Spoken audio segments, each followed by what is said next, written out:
ассалому алайкум тамошобинони муҳтарам.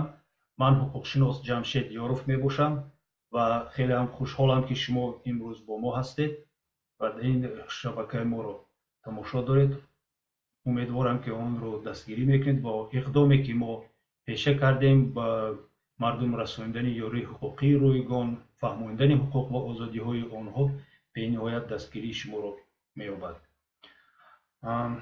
мавзӯи имрӯзаи мо яке аз амалҳои тафтишотие мебошад ки шояд баъзе инсонҳо аллакай бо он вохӯрданд ва шояд дар оянда ҳолатҳое шавад ки шумо низ бо он даъват карда шавед. ин амали тафтишотӣ пурсиш ном дорад.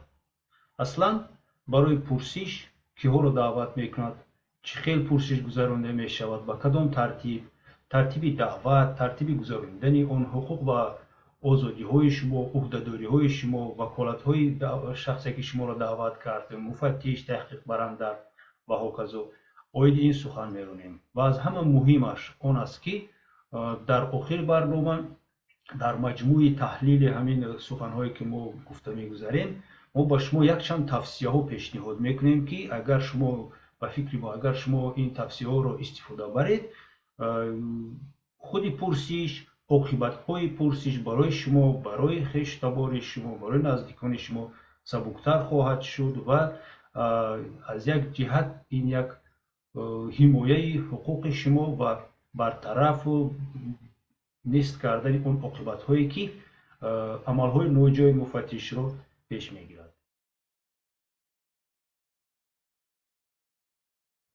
инак киро ба пурсиш даъват мекунанд? на ҳар касро метавонанд ба пурсиш даъват кунанд. ба пурсиш шоҳӣ даъват карда мешавад, ҷабрдида даъват карда мешавад, гумонбаршуда ва ё айбдоршаванда даъват карда мешавад. албатта ба воситаи чӣ даъват карда мешавад? ба воситаи даъватнома. ин шахсоне ки ман дар боло номбар кардам, шоҳид, ҷабрдида, гумонбаршуда, айбдоршавандае ки дар озодӣ ҳастанд, ба даъватнома даъват карда мешавад. вале гумонбаршуда ё ки айбдоршавандае ки аллакай дар муассисаҳои ислоҳӣ ё ки дар ИВС ё ки СИЗО ҷойгир мебошад, онҳо бо тариқи огоҳонидан аз тарафи роҳбарияти муассиса ба пурсиш оварда мешаванд. даъватномае ки ба шумо дастрас мешавад бояд ҳатман аз ду қисм иборат бошад. агар худи шумо онро қабул кунед, диққат кунед ки он бояд аз ду қисм иборат бошад. яке аз қисмҳо он барои шумо ҳаст, дуюм қисм ба шумо имзо мемонед, яъне ки тасдиқи он ки шумо ин даъватномаро гирифтед. дар даъватнома чӣ бояд навишта шуда бошаду чӣ қайдҳо бошад? якум, ки шуморо даъват мекунад, ба куҷо даъват мекунад, суроғае ки шумо бояд равед, маҳал, адресаш, соат кай шумо дар ҳамон ҷо бошед, ба назди кӣ равед, яъне ки кадом мақомдор шуморо даъват мекунад. вақташро гуфтам, вақта бояд нависта бошад ва ҳамчунин оқибатҳои нарафтани шумо бо бесабабҳои узрнок низ бояд навишта шуда бошад. даъватномае ки яке аз ин ҳуҷҷатҳои навиштаҷоту гуфтаҳои ман нест, аллакай даъватномаи пурра ҳисоб намешавад. шумо метавонед ба мақомоти даъваткунанда ба тариқи телефонӣ мисол занг занед, агар хоҳед ки пурратар фаҳмед ки оё шуморо дар ҳақиқат касе даъват кардааст ё ки не, ё ки ягон ин амали ягон шахси номаълум ҳаст, мисол мехоҳад ки шумо аз хонаятон вақти муайян баромада равед, то ин ки вай озодона хонаи шумо даромада рафта тавонад. барои ҳамин диққат кунед ба даъватнома, дар он ҷо суроға, дар он ҷо рақами телефон нависта шуда ҳаст. шумо метавонед ки пеша ки дар тамос бошед ва занг занед, фаҳмед ки дар ҳақиқат шуморо касе даъват кардааст ё ки не. даъватномаро бояд ба шумо шахсан супоранд.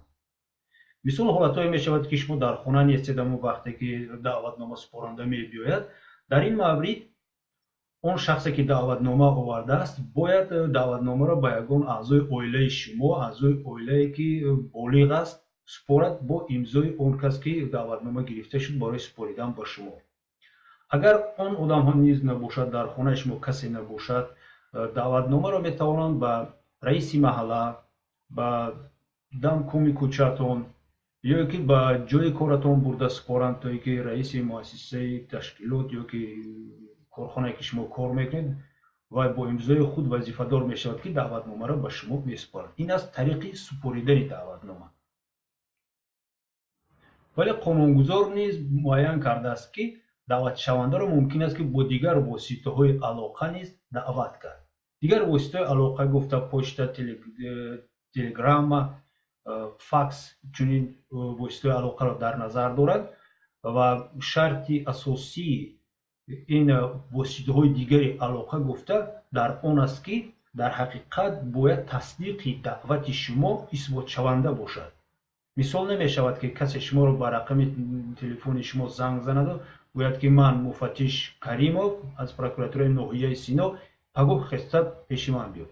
شما یکم بار این رقم رو می‌بینید، شما نمی‌دونید مفتش کریمов هست نیست. عموما این آدم برای چی ما دعوت می‌کند، کدام سراغ دعوت می‌کند، کدام اتاق دعوت می‌کند، با حیث چی دعوت می‌کند، مرا همچون شاهد دعوت می‌کنید یا که الکی من بخچه‌ام گرفته برم. شما یکم تصدیق این رو نمی‌دونید. برای همین شرط اساسی دعوتنامه چی به طریق کاغذ چی به طریق واسطه دیگری تکنیکی اون است که باید تصدیق شونده باشد. شما باید سنجیده توانید که در حقیقت شما را کسی دعوت کرده است یا که نه. شما باید این حجت رو مثال برای کارتان پیشنهاد کنید که در وقتی معین من در نزد مفتش بودم، در فلان فلان جای بودم و یکی از حرکت‌های تفتیشاتی پرسش اشتراک داشتم. زنگ تلفنی رو شما برده نشان داده نمیتونید. برای همین شما دقت کنید و کسی که به شما زنگ میزند به طریق تلفن، به طریق یگان SMS یگان چیزی دیگه من فلانی گفته، شما تصدیقش رو پرسید و گویید که مطابق قانون مرحمت من سرکشی نمیکنم از رفتن و خواهش میکردم که به من دعوتنامه رسما پیشنهاد کرده شود تا اینکه من کجا روم، دونم به نزد کی روم، ساعتی چند روم، به حیث چی روم. ما با شما توصیه می‌کنیم که حتما دعوتنامه که گرفتید به طریق رسمی دعوت شدید و شما باوری دارید که در حقیقت همچون شاهد یا که همچون جبردیده شما رو دعوت میکنند حاضر شوید برای پرسش. برای که این عمل پرسش به نهایت عمل لازمه است برای تفتیشات، برای معین کردن حالت‌های کار، برای پیشبردی پرونده، برای هر چند تیزتر پرونده به حل خود را یافتن نشان داده شما ضرور است. اگر حالت شود که شما در وقت معین دعوت رفتن نتوانستید، حتما با سبب‌های عذرناک، با نشان دادن سبب‌های عذرناک، پیشنهاد یگان معلوماتنامه یا که زنگ زدن به مفتش عاید آن که شما به دعوت آنها همین روز به پرسش رفتن میتوانید آگاهش کنید تا اینکه نسبت شما چاره‌های مجبور کنی مرافعوی به طریق زوران آوردن به پرسش تطبیق کرده نشود. این چاره تطبیق مرافعوی چنین معنا دارد که زوران یا از جای کار یا از خانه تان و کارمندان میلیسیا آمده شما را گرفته میبرند به پرسش. این یک شرمندگی است در نزد همسایه ها، در نزد همکارایتان. برای همین امکانیت باشد رفتن در کار هرچند تیزتر و هنگام رفتن چی گفتن در کار، از چی گفتن نقدش دستکشی کردن در کار، چی حقوقهای شما دارید در قسمت آینده حالا ما با شما گپ میزنیم. پرسش از آن آغاز می شود که مفتش اول معلومات شخصی شما رو میسنجد. برای همین شما باید با خود یگان حجت تصدیق کننده شخصیت را داشته باشید. پاسپورت، یگان شهادتنامه رانندگی، یگان حجت داشته باشید که شخصیت شما معین شود که در حقیقت دعوت شونده همان اشخاص است یا که نه. اگر شما زبان مادری، زبان دولتی رو ندانید، اگر شما زبان مرافعوی اون محل رو ندانید، شما میتونید که از مفتش طلب کنید که برای دوام دادن پرسش برای شما ترجمان آورده شود. پس از آن که شخصیت شما رو معین کردند با شما مفتش خبر میدهد که برای چی شما دعوت شدید، به حیث چی دعوت شدید، یعنی که شما شاهد هستید، شما جبردیده هستید، شما گمانبر شده هستید یا که اکسپرت هستید، چیزی هستید. برای همین شما را یک خبر میدهد به حیث چی شما دعوت شدید، از روی کدام پرونده. شما باید یک معلومات داشته باشید که از روی کدام پرونده شما دعوت شدگی هستید و عاید چی باید گپ زنید. پس از آن شروع می شود به ترتیب دادن پروتکل پرسش و در اول مفتش وظیفه دار است که و شما حقوق و آزادی های شما را که مطابق кодекси мурофиаи ҷиноятӣ пешбинӣ шудаанд фаҳмонда диҳад. На ин ки протоколро як бора бисёри муфаттишҳо ҳам хел мекунанд, тартиб медиҳанд ва дар охир мегӯянд ки дар инҷо имзо монданг. аввал бояд ба шумо ҳуқуқу озодиҳои шуморо фаҳмонанд. ҳуқуқу озодиҳои шумо чи аст? Яке аз муҳимтарин ҳуқуқи озодиҳои шумо ин вазифаи шумо додани нишондоди рост мебошад. барои додани нишондоди бар дурӯғ ё ки саркашӣ кардан аз нишондод мутобиқи моддаи 351 ва 352 кодекси ҷиноятии ҷумҳурии Тоҷикистон ҷавобгарии ҷиноятӣ пешбинӣ карда шудааст. моддаи 351 нишондоди бар дурӯғ мисол аз ду қисм иборат мебошад. қисми якум то 2 сол маҳрум кардан аз озодиро дорад ва қисми дуюмаш бошад то 5 сол дорад. барои ҳамин муфаттиш шуморо бояд пеш аз оғози пурсиш оиди он ки шумо огоҳ карда шудед, оиди ҷавобгарӣ доштан барои нишондоди бар дурӯғ ва саркашӣ кардан аз нишондод додан, баъд шумо дар ҷойҳои лозимаи протокол имзо кунед. дар ин ҷо як чизро бояд қайд кард ки ин талаботи моддаи 351 ва моддаи 352 фақат ба ҷабрдида, ба эксперт, ба шоҳид дахл доранд. барои ашхосе ки нисбати онҳо аллакай парвандаи ҷиноятӣ оғоз карда шудааст, яъне онҳо ё гумонбар шудаанд ё айбдоршаванда ҳастанд, ин талабот дахл надорад. онҳо метавонанд умуман нишондод надиҳанд, онҳо метавонанд нишондоди бар дурӯғ диҳанд. чизе ки мехоҳанд гуфтан мекунанд. ягон ҷавобгарии ҷиноятӣ нисбати додани нишондоди бар дурӯғ ё ки умуман нишондод надодан нисбати вайҳо татбиқ карда намешавад. инро ҳеҷ гоҳ агар шумо гумонбар шуда бошед ё ки айбдоршаванда бошед, аз хотиратон набароед. ягон кас шуморо маҷбур карда наметавонад ки шумо нишондод диҳед. шумо метавонед гӯед ки ман умуман нишондод намедиҳам. вазифаи исбот кардани он ки шахс гунаҳгор ҳаст ё нест, ин вазифаи гумонбар шуда нест, вазифаи айбдоршаванда нест. ин вазифаи муфаттишҳо аст, вазифаи прокурор аст. марҳамат вазифаашонро иҷро карда тавонанд исбот кунанд. шумо вазифадор нестед ки ягон нишондод диҳед, то ин ки ин нишондод бар муқобили худи шумо набошад. пурсиш аз он оғоз мегардад ки ба шумо хоҳиш карда мешавад ки шумо оиди он ҳолате ки шуморо даъват карданд чӣ маълумоте доред, шифоҳӣ гуфта диҳед. баъде ки нақли озоди шумо аз суханони шумо ба охир расид, муфаттиш метавонад ба шумо як чанд саволҳои пурракунанда пешниҳод кунад ва шумо бояд ба ин саволҳои вай ҷавоб диҳед. дар ин ҷо боз як чизи дигара ба шумо диққати шуморо ҷалб мекунам ки додани саволҳои раҳнамокунанда ё ки бароси мегӯянд наводящий вопрос маън аст. дар ҳамин ҷо ё шумо ё агар шумо ҳангоми пурсиш адвокати шумо ҳамроҳатон бошад, диққат кунед ки ба саволҳои раҳнамокунанда бояд шумо ҷавоб надиҳед ва муфаттишро ислоҳ кунед ки мебахшед, ин савол раҳнамокунанда аст ва ин савол мо ҷавоб намедиҳем, савол умуман аз байн бардошта шавад. саволҳои раҳнамокунанда чӣ савол ҳастанд? ин чунин саволҳое мебошанд ки дар худи савол аллакай ҷавоб ҳаст. мисол, муфаттиш савол медиҳад ки шахсе ки шуморо ғорат кард дар тан куртаи сурх дошт? аллакай бинед ҷавоб ҳаст, куртаи сурх. ба ҷои он ки чунин савол надиҳад, муфаттиш дар асл агар муфаттиши дуруст бошад, муфаттише ки аз поквиҷдон бошад, аз сидқи дил вазифаашро иҷро мекунад ва вазифааш на фақат тезтар парвандаро ба итмом расонда як касеро маҳкам кардан бошад, باید چنین باشد. به جایی که شخصی که شما را غارت کرد کلاه سرخ داشت، باید سوال میداد که شخصی که شما را غارت کرد در تن چی لباس داشت و آن لباس چی رنگ داشت. یا یک سوال دیگر، مفتش سوال میداد که درست است که از جای حادثه شما گریختن دو نفر شخصی قد بلند رو دیدید؟ در اینجا هم سوال نادرست است. از جای حادثه گریختن کی رو دیدید؟ اونها چه خیل بودن، با کدام سمت میگریختن؟ این خیلی سوال دادن در کلاس. سوالی که در درون اون سوال جواب هست، سوال راهنمایی کننده میباشد و شما حقوق دارید که این سوال ها رو عموما رد کنید برای جواب دادنش و بگویید که سوال مشخص تر داده شود، چون که این سوال راهنمایی کننده است و دادن اون ممکن نیست. اگر سوال های پرسش شونده нисбат ба ягон ҳолатҳои вобастагӣ дошта бошанд ки дар он рақам ягон маълумоти мушаххас ягон таблица алоқамандӣ дошта бошад, шумо метавонед аз муфаттиш вақт талаб кунед ё ки талаб кунед ки аз фалон ҷо фалон ҳуҷҷатҳои расмӣ ҳамроҳ карда шаванд ба парванда, чунки ин маълумотҳоро шумо ҳеҷ гоҳ дар саратон нигоҳ дошта наметавонед. Мисол маълумотҳои мусоҳибиро ман дар назар дорам, маълумотҳои омориро дар назар дорам.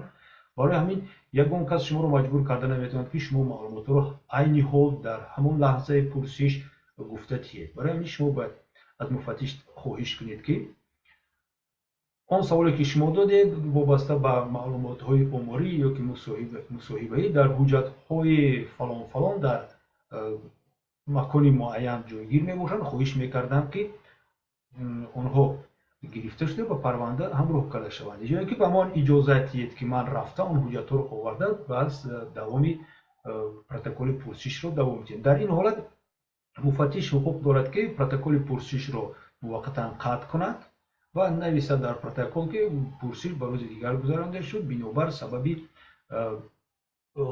шоҳид хоҳиши пешниҳод кардани далелҳои шаръиро дорад. пурсиш муҳлат дорад. якумаш ки пурсишҳое ки фаврӣ нестанд, бисёр парвандаҳои махсусан муҳим алоқамандӣ надоранд, дар вақти шабона набояд гузаронида шавад. вақти шабона мутобиқи қонунгузории Тоҷикистон аз 10 то 6 аз 10 шаб то 6 саҳар мебошад. муддати пурсиш набояд аз 8 соат зиёд бошад ва бетанаффус шахсро мумкин нест ки 4 соат якбора пурсад. яъне 4 то 4 соат метавонанд пурсанд, танаффус эълон мекунанд, боз 4 соати дига метавонанд пурсанд. аз ин зиёд пурсидан маън аст. ба ҳамин диққат кунед, ба ҳамин диққати ҳимоятгари худатонро ҷалб кунед.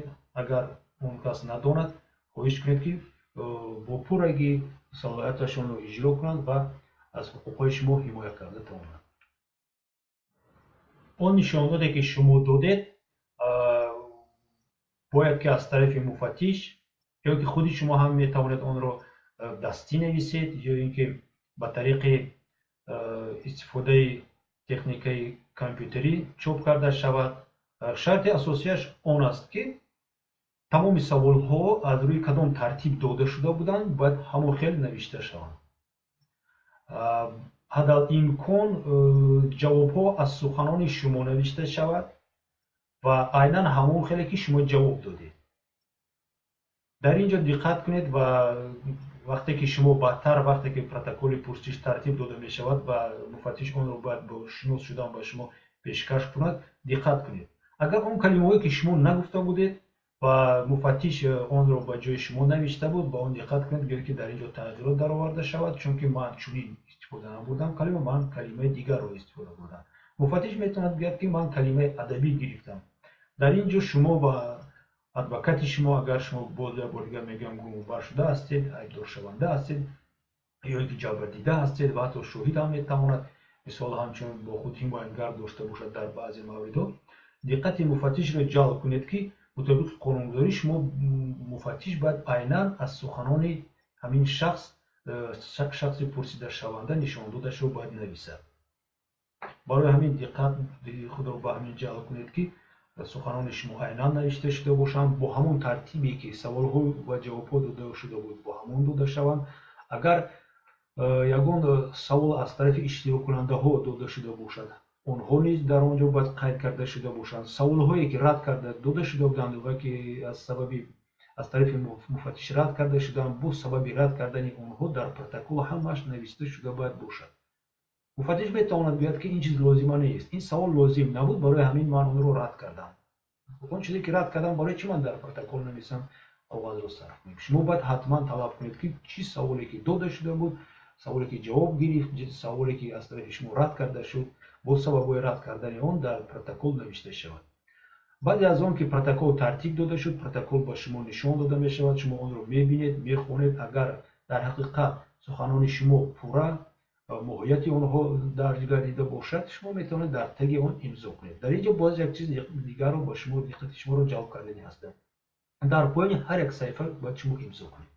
дар охири протокол باید شما با دست خود نوشته امضا کنید که پروتکل رو خوندم، اون درست میباشد، یگان تغییرات با اضافه ندارم، با امضای خود رو مانید. در هر یک جای خولگی بین ابزارهای نوشتگی یا که چاپ کردگی کامپیوتری باید شما امضای خودتون رو بذارید تا اینکه امکانیت یگان چیز دیگر اضافه کردن نباشد. و همین دقت کنید تا اینکه در آینده میتواند با شما بسیار منفعت خوب رساند یا اینکه از بسیار بالای دیگر امین گرداند. همین طریق وابسته به مرحله آخرین پرسش چی گفتنی هستم. وقتی که پروتکل ترتیب داده شد شما باید به چی دقت کنید؟ با آن که پروتکل درست ترتیب داده شده است یا نه، محل جای گذراندن عمل تفتیشاتی، وقتی آغازی آن، وقتی انجامی آن، کی تفتیشات رو میگذراند، پرسش رو کی گذرانده است، وظیفه او، با کدام پرونده شما دعوت کرده شدید، با کدام حیث دعوت کرده شدید، معلومات شما، معلومات شخصی شما پورا نوشته شده است یا که نه، سوال ها از روی ترتیب آورده شدن در پروتکل یا که درستی آنها، جوابای شما و نوشتجات مفتش، سوال هایی که علاوگی داده شده بودند، تغییرات و علاوه های شما، امضاهای شما در تگ هر یک ورق در آخری پروتکل، امضاهای شما در بین ابزارهای های همین نشان داد هست یا که نیست. اگر مثال این پرسش نابالغ باشد، حتما باید در آخر پروتکل امضای پدر یا مادر یا که اون شخصی که با نابالغ آمده است حتما آورده باید باشد. با همین چیزا نگاه کنید. در حقیقت چون که امکانیت های ساخته کردن پروتکل ممکن وجود داشته باشد وابسته به هر خیل پرونده ها، یگان کس از این امین نیست. و اینک به قسم آخرین برنامه میگذاریم. در این قسمت ما با شما یک چند توصیه ها میدیم که چی کار کردن لازم است و از کدام کارها با شما باید دستکشی کنید در وقت پرسش. شاید این روی خط گفتگی های ما و پیشنهاد میکردگی ما پورا نباشد، ولی به هر حال شما میتوانید در کامنتاری های خود در سوال جواب هایی که با ما میدهید اون رو پوراتر کنید یا که یگان معلوماتی پوراتر باز در هر یک حالت پیشنهاد کرده ما شما با ما فهمانده دهید یا که از ما یگان مشخصتر معلومات گیرید. یکم ما چی گفتنی هستیم؟ یکم همین که هنگامی که شما دعوتنامه میگیرید و به مقامات حاضر میشوید هیچگاه با کارمندان مقامات قدرتی دغل رفتار نکنید. هیچ وقت دغل رفتار نکنید. هرچند که شما میدونید که حقوقهای شما ویران کرده شده است، هرچند میدونید که خطاگی از طرف مفتش، خطاگی از طرف دعوت کننده یا که یگان دیگر کارمند مقامات قدرتی هست، هرچند که شما آزادی و حقوقهای خودتان را و وکالت‌های این اشخاص را با پورگی میدونید، هیچ وقت باید شما دغل با آنها رفتار نکنید. چون که دغل رفتار کردن از نه فقط از روی آداب نیست، بلکه میتواند که نسبت شما یگان حالتهای دیگری ناگوار آورده تواند. چون که خیلی که تجربه نشون میدهد کارمندان حفظ حقوق تاجیکستان و دیگر دولت‌ها نیز من چنین فکر میکنم اشخاصی که با آنها حقوق‌های آنها را میفهماند، طرز گذراندن عملیات‌های تفتیشاتی را با آنها میفهماند، معقول نیست اگر شما با شدت خود را حمایت کنید یک بار از هجوم سر کنید. این یگان نتیجه خوبی نمیدهد و میتواند که برعکس مفتش مثال اگر در اینجا مثال میریم شما را همچون شاهد دعوت کرده باشد و شما با هم با یک بار با جنجال برای چی شما با من بر پروتکل حقوق خودمان یک بار نفهماندید، برای چی شما مثال ثبت رو آغاز کردید ولی قرار رو برای ما پیشنهاد نکردید، گفته حقوق خودتون رو با شدت، در اینجا من دقت میکنم، با شدت نوکی، با جنگ و جنجال، با دوغ و با پیسه، با بلندگویی اگر حمایت کنید، مفتش میتواند فکر کند که شما چیزی را از او پنهان میدارید و حتی میتواند عموما چنین هم فکر نکند، ولی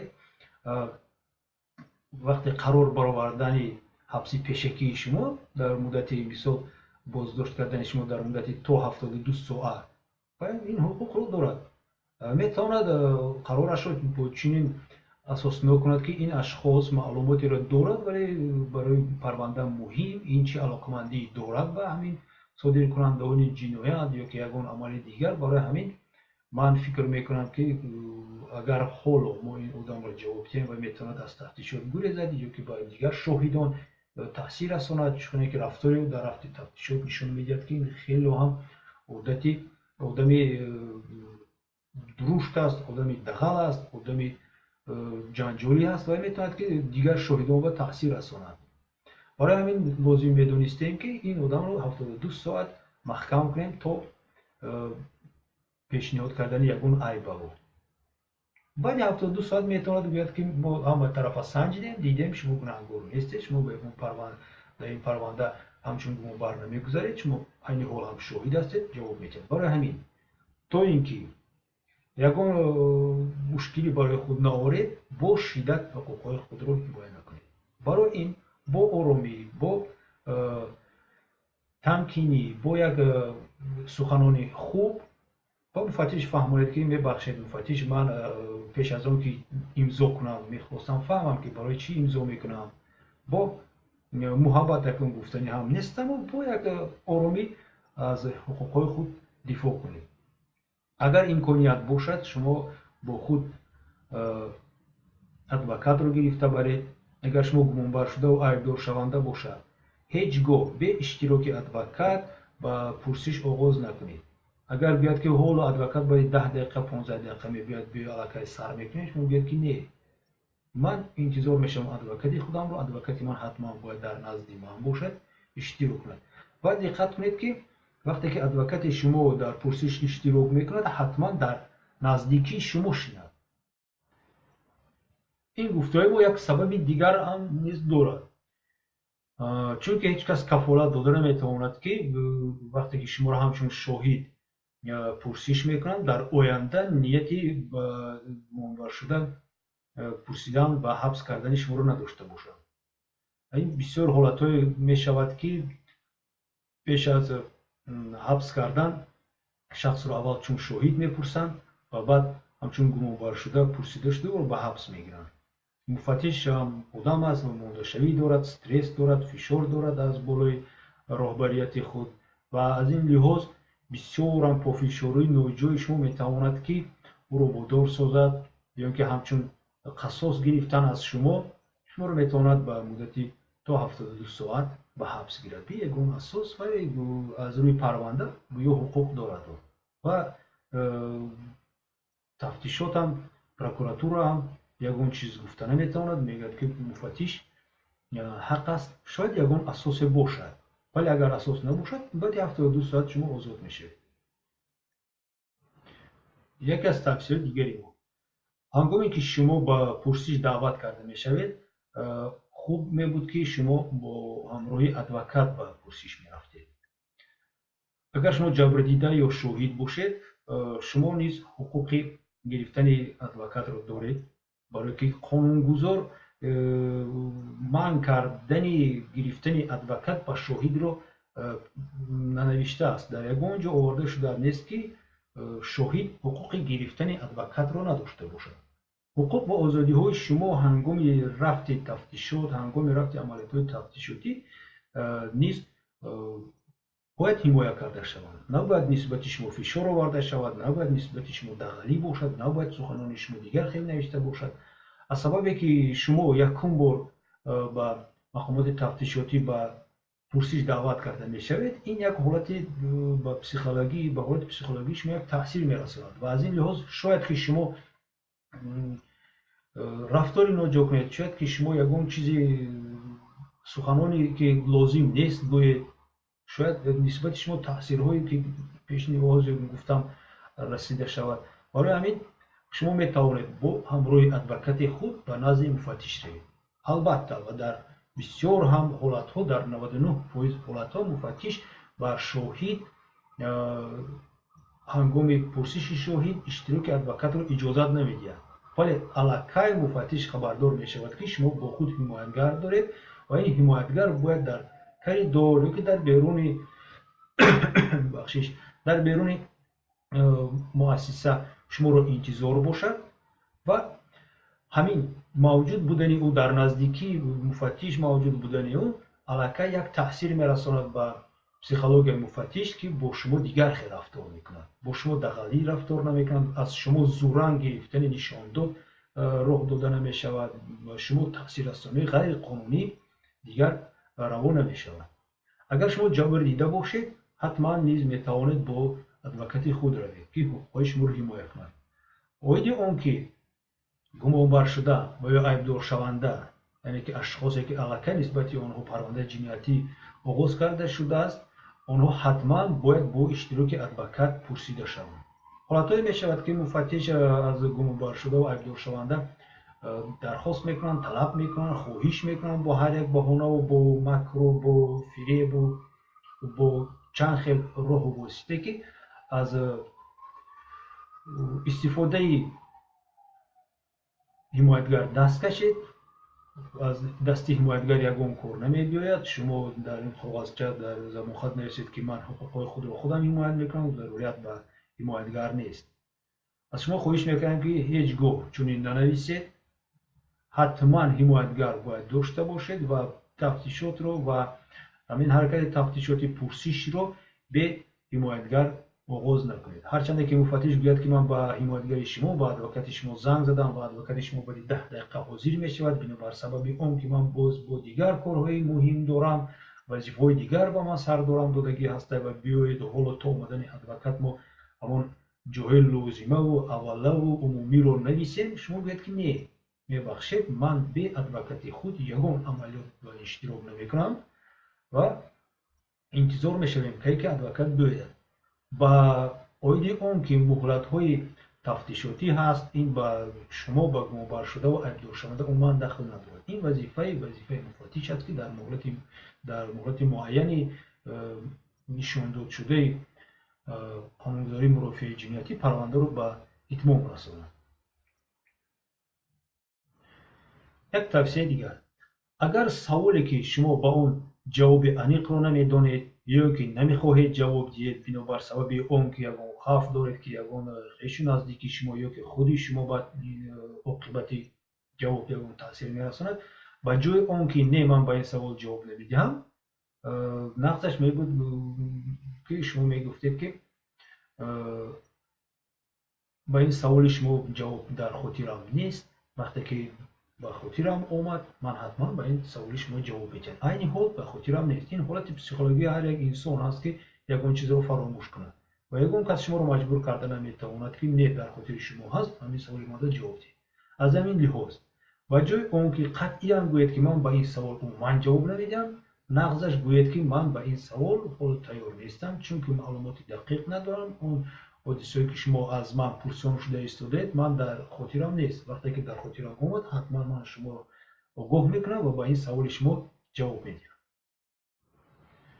як тавсияи дигар: шумо ҳуқуқ доред ки нусхаи протоколро бо худ гиред. аз ин лиҳоз шумо бояд баъд аз он ки протокол тартиб дода шуд, ҳама бо он шинос шуданд, дурустии он муайян карда шуд, имзо гузошта шуд, шумо бояд талаб кунед ки нусхаи протокол барои шумо дода шавад. агар муфаттиш гӯяд ки айни ҳол имконият нест, дар принтер коғаз тамом шудааст ё ки дар картридж ранг тамом шудааст, вақт надорад, муфаттиш ягон сардори дигар даъват дорад, шумо аз ӯ бояд қотиёна талаб кунед. ҳатман дар ҷои иштироки адвокати шумо, пофишори адвокати шумо лозим аст ки шумо ҳадалимкон ба тарзи дастӣ ҳамон нусхаи протоколро рӯбардор карда гиред. ҳатман ин дар оянда барои шумо зарур мебошад, барое ки дар пешбурди парванда чӣ тағйиротҳо мешавад, чӣ нишондодҳои дигар дода мешавад, ҳуҷҷатҳо куҷо мешаванд, ягон кас аниқ намедонад. аз ин лиҳоз шумо кӯшиш кунед ки протокол гирифта шавад. ва агар хубтараш мебуд ки адвокати шумо ҳангоме ки дар пурсиши шумо иштирок мекард, ба тарзи хаттӣ аллакай рафти ҳамин пурсишро конспект мекард. чӣ саволҳо дода шуда буд, ки чӣ хел ҷавоб дод, ҳамаинро аллакай конспект мекард. ва ҳатман бо адвокати худ як пеш аз даромадан ба пурсиш оиди ишораҳои چه خیلی مخفی یا اینکه اشاره‌های مخصوصا برای بین خودتون مصلحت کنید که هنگامی نادرست نشان دادن، هنگامی گفتن اون چیزی که ضرور نیست برای شما، اون چیزی که برای شما ضرر دارد، اون چیزی که برای خویش تبار شما منفعت شما ضرر دارد، با کدام طرز ادوکات شما با شما آگاه کند که این سخن رو نگو یا اینکه از این نشان دادن دیگر خیلی نشان داده سرکشی نکنه و نشان داده خیلی که پیشتر من گفتم در یادم نیست رو استفاده بر این رو یک مصلحت حتما باید کنید. این خیلی نیست که یک بار با ادوکات در بیرون بخورید و یک بار در روی. در اینجا ادوکات شما باید داند که او حقوقی اعلام کردن تنفس رو دارد. برای همین او در حالتهای لازمه باید که از مفتش خواهش کند که بر این سوال ما بعد مشورت با زیر حمایه خود یا که با مزاج خود به شما جواب دادیم. این حقوق را به ادوکات خود فهمونید اگر او نداند. اگر او داند حتما این مسئله ها را هم پیش از در آمدن باید پرسش با او مصلحت کنید که اگر برای یگان سوال وقت لازم باشد تنفس گیرد از مفتش و با الهیدگی با اشتراک مفتش نه، البته در حجره مفتش نه، در جایی که کسی شما را گوش نمی کند، کسی که نمی فهمد که شما درباره چی صحبت میکنید، در یک کنجا که کاری دارم یک اونجا با ایستاده شما باید بین خود مصلحت کنید که با کدام سوال ها چی خیلی جواب داده شود. این رو هیچگاه فراموش نکنید. این یگان جای خطر ندارد. وظیفه ادوکات است حمایت کردن، نه اینکه فقط در نزد شما شیشتن و گوش کردن سخنان مفتش. یک بار دیگه باز با یکی از مسائل مهم در همین پرسش میگذارم امضا گذاشتن. هرچند تیزتر از همین شعبه، از همین اندیل، از همین تفتیشات برآمده به خانه روم از همین جا گفته به هر جای امضا نکنید. پیش از هر یک امضا پرسید برای چی من امضا میکنم. مثال در پروتکل آورده شده است که مطابق ماده 351 352 آگاهانیده شدم. شما ندانید که ماده 351 چیست، 352 کدکس جنایتی چیست. تو مفتش حقوق و آزادی‌های شما را همین طلبات این ماده ها را نفهماند و تا آنکه شما نفهمید شما امضا باید نکنید. بتواند مفتش فهماند ولی شما نفهمیدید. شما فقط در اون حالت امضا میکنید که فهمیدید. برای همین شما پیش از امضا کردن حتما دقت کنید که در کجا امضا میکنید، چند امضا میکنید، یگان جای خالیگی نباشد، پروتکل همش ترتیبش درست ترتیب داده شده باشد، یگان علاوه تغییرات بعد از امضاهای شما در آورده نشود. در اینجا باز دقت شما را به ماده 351 و ماده 352 کدکس جنایتی جمهوری تاجیکستان یک بار دیگر جلب میکنم و بعضی اون چیزهایی را که مفتشان برای شما با پرگی درباره این ماده ها گپ نمیزنند میگویند. مفتش اصلا در عموم میگوید که مطابق ماده 351 و 352 شما برای سرکشی کردن از نشانداد یا اینکه نشاندادی بر دروغ دادن مطابق طلبات کودکس جنایتی و جوابگری جنایتی کشیده میشود. ولی اون بسیارش من میگم ممکن شاید کسی باشد که گوید ولی بسیارش اویدی اون که دیگر نیز حالت ها در این ماده آورده شده است اویدی دادن نشاندادی بر دروغ چیزی گفته نمیگذارند. برای همین مطابق ماده 351 کودکس جنایتی جمهوری تاجیکستان برای نشاندادی بر دروغ شما میتوانید که مطابق قسم 1 و تا 2 سال و مطابق قسم 2 همین ماده تا مدت 5 سال از آزادی محروم شوید اگر اثبات کرده شود که شما نشاندادی بر دروغ دارید.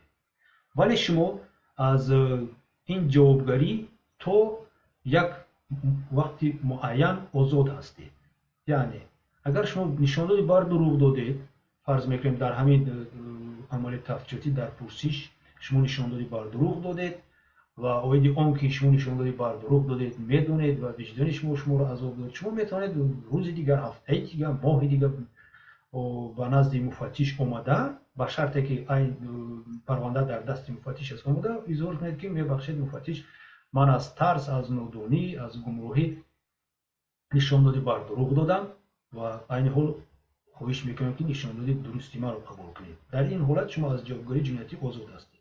қонунгузор овардааст ки то ба хонаи машваратӣ даромадани судя вобаста ба ҳамин парванда шумо шоҳид, ҷавобгаридиҳанда, гумонбаршуда, бахши гумонбаршуда дар инҷо дахл надорад, эксперт метавонад ки оиди он ки ӯ нишондоди бар дурӯғ додааст ва хоҳиши нишондоди дуруст доданро дорад муроҷиат кунад ба суд ва ӯ аз ҷавобгарии ҷиноятӣ озод аст. ин ҳамчунин дахл дорад ба моддаи 352, яъне ки саркашӣ кардан аз нишон дод. дар ин ҷо дар изоҳи моддаи 352 кодекси ҷиноятии ҷумҳурии Тоҷикистон оварда шудааст ки шахсон ҳуқуқ доранд ки аз додани нишондод саркашӣ кунанд. дар кадом ҳолат ҳуқуқ доранд ва касе онҳоро маҷбур карда ҳам наметавонад ки шумо бояд вазифа доред ки нишондод диҳед.